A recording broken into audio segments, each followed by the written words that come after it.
Hey guys, welcome back to another of my videos. One of my viewers has asked me to react to this video called How Strong is Goku?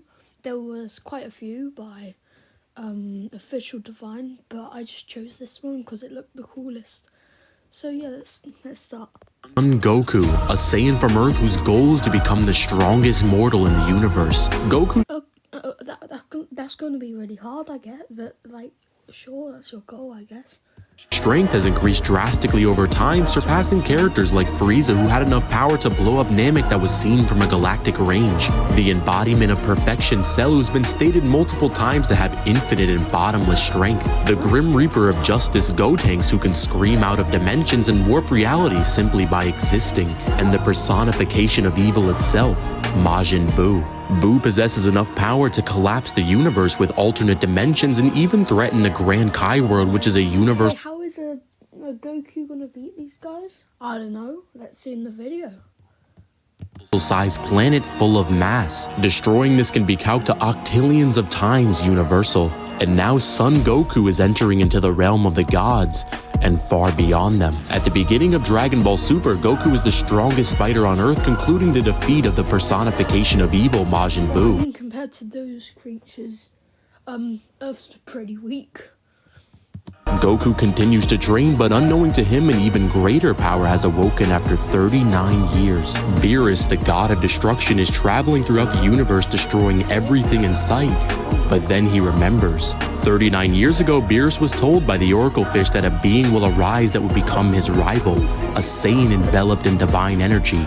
A Super Saiyan God. Beerus learns of the existence of the strongest Saiyan and travels to confront Son Goku. Goku also learns of the existence of Beerus the Destroyer, and this gets his Saiyan blood pumping to test his power against a god. Goku and the Destroyer are now face to face, and Goku challenges Beerus using the pinnacle of Saiyan power, the Saiyan equal to heaven, Super Saiyan 3, as in— Oh, that looks sick. He had a lot of hair.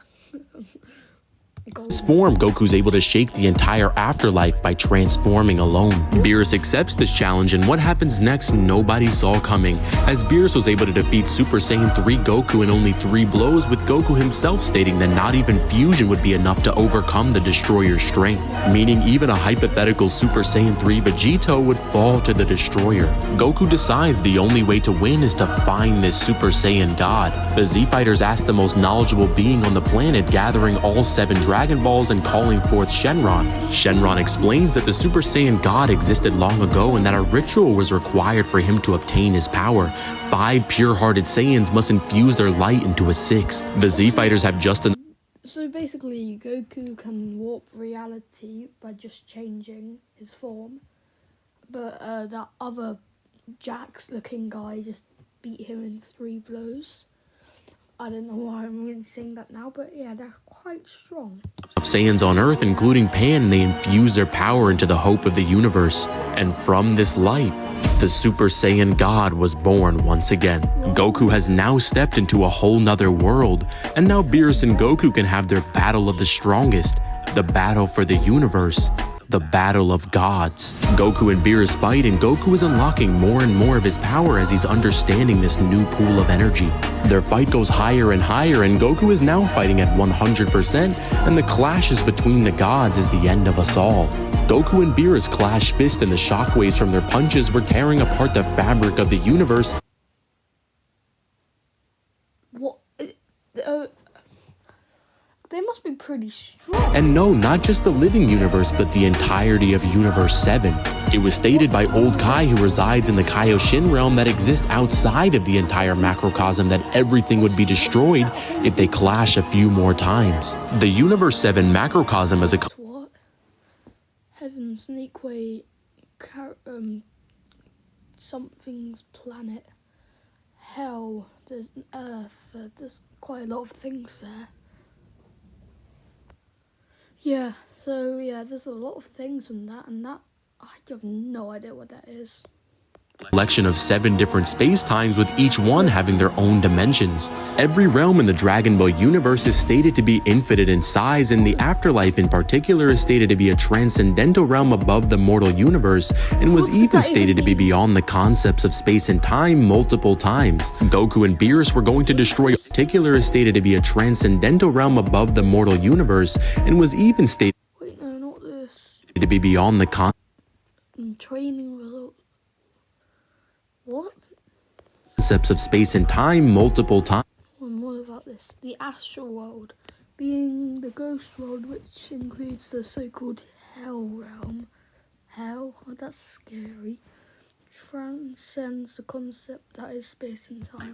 Goku and Beerus were going to destroy all of this into absolute nothingness just by clashing fists. Goku figures out a way to nullify the destructive energy of the clashes and saves the entirety of Universe 7 from being destroyed. Goku later in the fight eventually loses his god form, however the divine energy has not left his body and instead infuses itself into Goku's being. Goku even demonstrates this as the most devastating attack thrown in the entire battle by Beerus that old Kai states would destroy everything is completely annihilated by a single punch from base form Goku. Okay, this is getting a bit out of hand. How is Goku this strong? Okay. Beerus informs Goku after their battle that there are other gods of destructions in other universes, which gets his Saiyan blood pumping even more as he wants to test his power into the multiverse.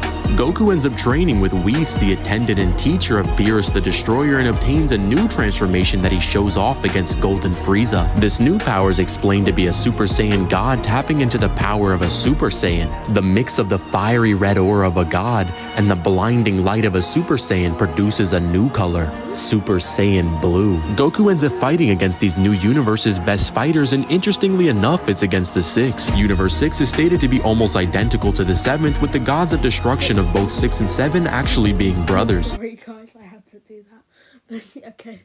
With Beerus and Champa fighting actually stating that they could destroy both 6 and the 7th universe. The Universe 6 assassin Hid, who has an interesting ability as he can skip time and jump 0.2 of a second into the future, basically arriving before he left. However, Goku is able to predict where he would move into the future and lands multiple blows on someone who's literally in the future.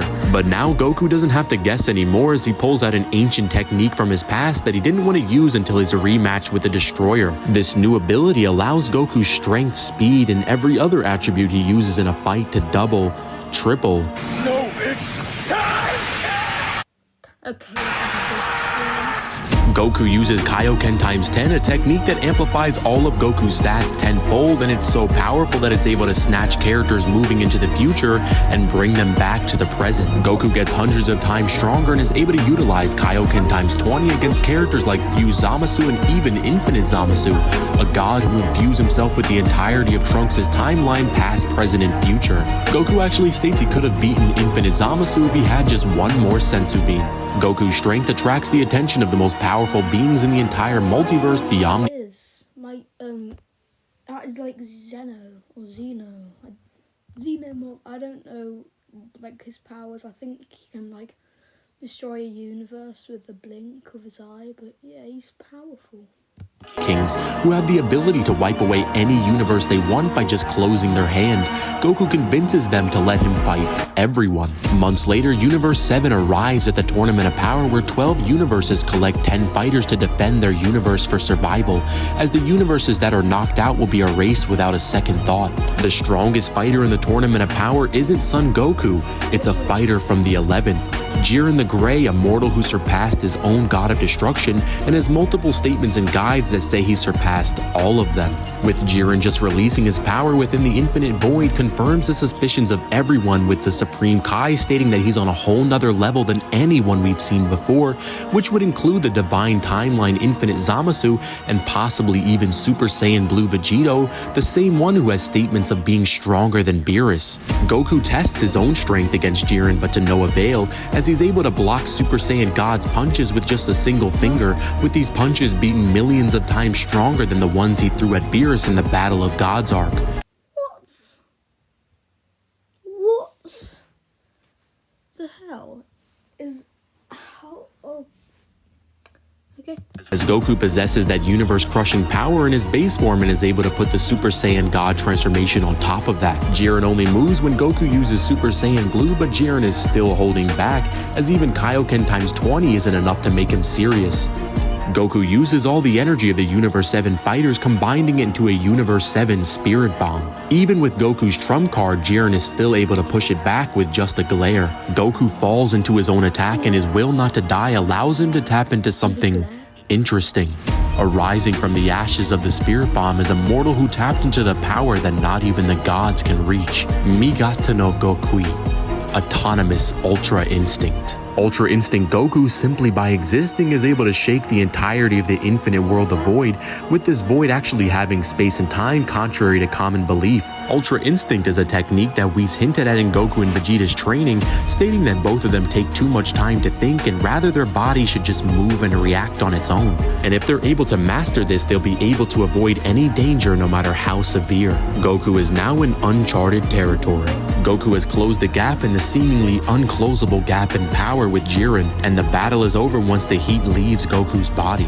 Goku gets even more powerful as the tournament progresses, with Goku's Kaioken times 20 being on par with Evolution Blue Vegeta, with Vegeta himself being able to defeat God of Destruction Toppo, and Toppo with a single Destruction Blast was able to manipulate the entirety of the world of Void. Goku is able to unlock Ultra Instinct yet again in his fight with the Universe 6 Saiyans who used the Potara to become Kefla, as she states she's powerful enough to one-shot an entire universe. Goku, still learning the ins and outs of Ultra Instinct, is able to put her on a t-shirt, and probably the best finisher in all of anime history. Goku unlocks Ultra Instinct for the final time and is now face-to-face with Jiren the... He like rides the laser, like he's on a surfboard or something, then just does the Kamehameha, I think. That was cool though. Ray. Once again, when that silver glow leaves his eyes, the battle will be over. As Goku fights, his Ultra Instinct is progressing, getting sharper, hitting harder, dodging swifter, and it's progressing so much that Goku even closes his eyes, so that the only thing he feels is instinct. Jiren decides that this is it, and decides to send his most powerful attack, saying it's over. But that's when Goku awakens something even more terrifying, making all of the gods... I'll repeat that again just in case you didn't hear, but like, Goku has way too many forms. stand up in admiration. As Goku is enveloped in a divine angelic glow, he flicks away Jiren's attack and sends him flying before he even knew what happened. Standing atop the stage is complete in all its majesty, the mortal above gods, mastered Ultra Instinct Goku. In this state of mastery, Goku is able to completely body Jiren to the complete in all its majesty, the mortal above gods, mastered Ultra Instinct Goku. In this state of mastery, Goku is able to completely body Jiren to the point where none of his attacks have any effect on him. But Jiren isn't done either, as he breaks through his limits as well, and Goku and Jiren have the ultimate battle for the fates of both of their universes, for the fates of all of them. The difference between their powers is that Jiren is fighting alone and Goku is fighting for everyone, fighting for all the friends that he's made over the years, the countless battles, teachers to students, enemies to allies. He's fighting for everyone he's ever cared about. That is the difference between Jiren and the hope of the universe. Goku is able to defeat Jiren as the instinct leaves his body, standing alone as the only mortal in existence to unlock a power beyond the gods in only 45 minutes. The power of the low-class warrior. The power of Son Goku. In the end, Goku has come a long way since his battle with the God of Destruction, and now possesses power to wipe away universes in his base form alone. But instead, he decides to protect, to defend the weak, because he's the hope of the universe, the answer to all living things that cry out for peace. He is the protector of the innocent, the light in the darkness. He is truth. Son Goku, ally to good, nightmare to you. What's up, guys? It's Divine. If you guys enjoyed... Okay, so what we can infer from that is Goku is strong. Also, but I mean, yeah, no, never mind. But yeah, Goku is